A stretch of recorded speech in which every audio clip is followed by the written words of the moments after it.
Hey, what's up, everybody? This is Charles Sabanson, and welcome you guys to another episode of the DREAMERSPRO show, where we cover everything from sports, hot topics, classic debates, entertainment, and we give you guys a fresh perspective on things and how we see them. So today we got a show that's probably going to piss off some people, but I don't care. But before we get into it, please make sure you like the video and sub to the channel. So we recently did a show today. Obviously, depends on the order in which you're watching these shows, but we did a show reacting to an article that was centered on some things that an NBA executive said about Pat Riley and his feelings towards LeBron James. For some of you who may not know, the Lakers apparently have been trying to reach some talks with the Miami Heat to trade for veteran forward two-way player in Andrew Wiggins. But essentially what this NBA executive said was that he would be stunned if the Miami Heat, or Pat Riley in this case, did that deal with the Lakers, because Pat Riley is still furious with LeBron James, right? So I was like, okay. Then I started thinking about that. And then I was doing some research and I came across another article this morning from Yahoo Sports, which also features some comments that Pat Riley made, which was Pat Riley says LeBron James was nothing before he joined the Miami Heat. And as I was reading through this article, I then remembered the time when Shannon Sharpe went viral. This was during his days on ESPN, and this caused a major rift within the LeBron James camp, because even some of his supporters in media went after Shannon Sharpe, like, hey, man, what are you doing, man? Why are you calling out LeBron? But essentially what had happened was LeBron had made some comments during an interview somewhere where he basically stated that regardless of the fact of him going to join the Miami Heat, he would have still went on to be the LeBron James that we all know in today. Well, these comments set off Shannon Sharpe to the point where he absolutely destroyed him and was just basically breaking down why that's not true. And he would have never been the player he is today had he not joined the Heat a number of years ago, back in 2011. So for those of you who don't remember what Shannon Sharpe had to say, I want to play his comments for you now, and I want to come back and continue on the show. Take a listen to Shannon Sharpe just a year ago on ESPN First Take. I think it still would be at this level no matter if I would have came here or not. Let's not get it twisted. The 4 years I was here, it was amazing. I loved everything about it. Loved this franchise. This franchise is top tier. It's one of the best franchises in the world. But as far as my career was going to be my career. And as far as individually, because I know how much I put into the game and I know how much I strive to be as great as I can be. And as far as what I was able to learn, here was second to none. That's for sure. Yes. Okay. Shannon? Yes. Do you agree with what LeBron said about his time in Miami? Hell no, I vehemently disagree. I strenuously disagree with what he said. At the time that he had arrived in Miami, he had two regular season MVPs and one finals appearance through his first 7 seasons. LeBron, do you realize the reason why you got into the GOAT conversation? Because of what transpired in Miami? You won 2 more finals MVPs. You won 2 more regular season MVPs. You went to 4 straight finals. LeBron, how can you say that your career was going to be the same without going to Miami? LeBron, I'm not so sure, had you not gone to Miami, how do I make a compelling case? And I can argue any case before the Supreme Court. How do I make a case that he's a top 5 player if he doesn't go to Miami, Stephen A?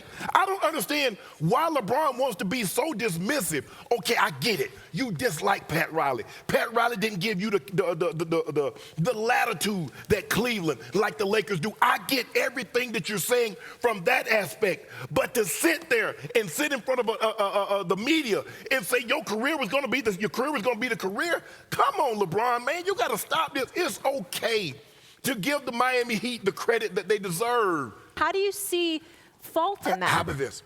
Yes, I believe he probably would have been the all-time leading scorer.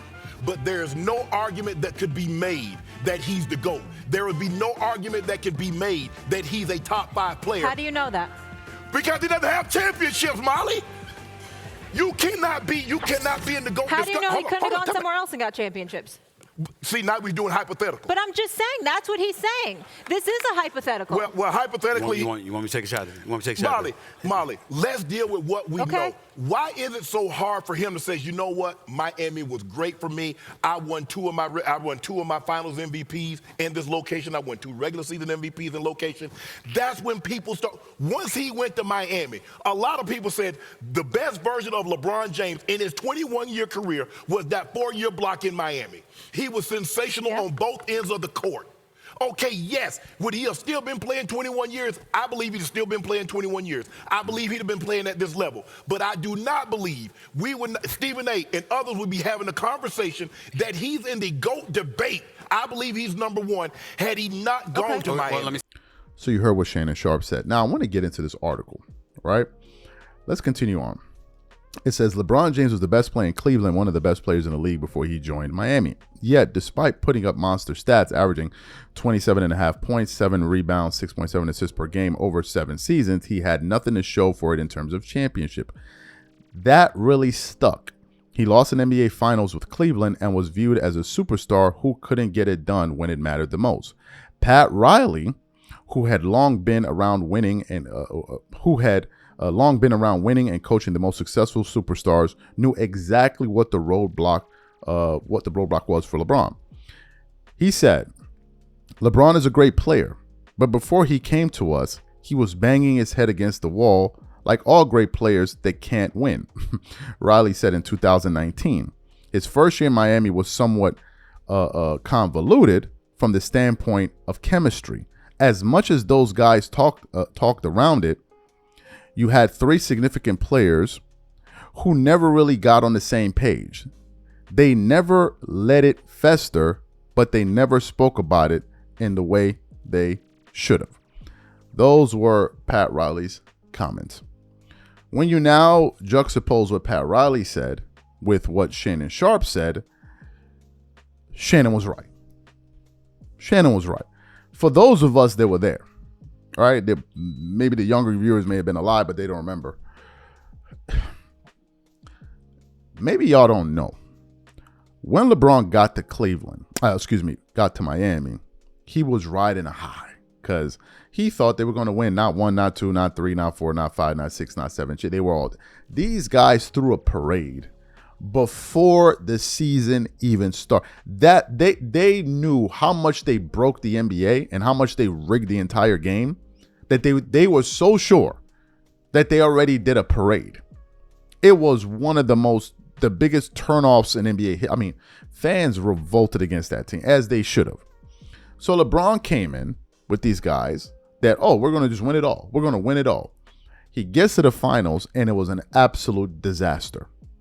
Then reports came out years later that Stephen A. Smith was saying that LeBron was so mentally distraught that Dwayne Wade had to sit next to him in press conferences because he couldn't sit there by himself and answer questions. He was that destroyed. Then ultimately, they broke through the next year. They broke through the subsequent year. And in the 4th year, they got blown out in the finals by the largest margin in the history of basketball by the San Antonio Spurs, who basically collapsed the year prior.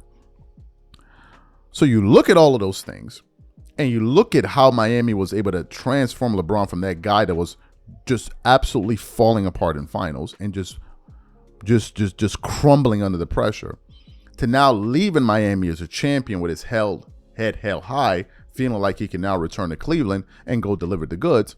He's saying that it absolutely played a role. Not in terms of you averaging 27 points per game every single year or your ability to win regular season MVPs, but in terms of you being a champion, it absolutely mattered. Because had you not gone there, you would have still been what? In Cleveland? In Cleveland? So, of course it played a role. And that's something that absolutely infuriated the LeBron camp when Shannon Sharpe said it. But I believe he was telling the truth then, and it's still the truth now. These are my thoughts. Whatever you guys think, leave your thoughts in the comments, and we catch you on the next show. Peace.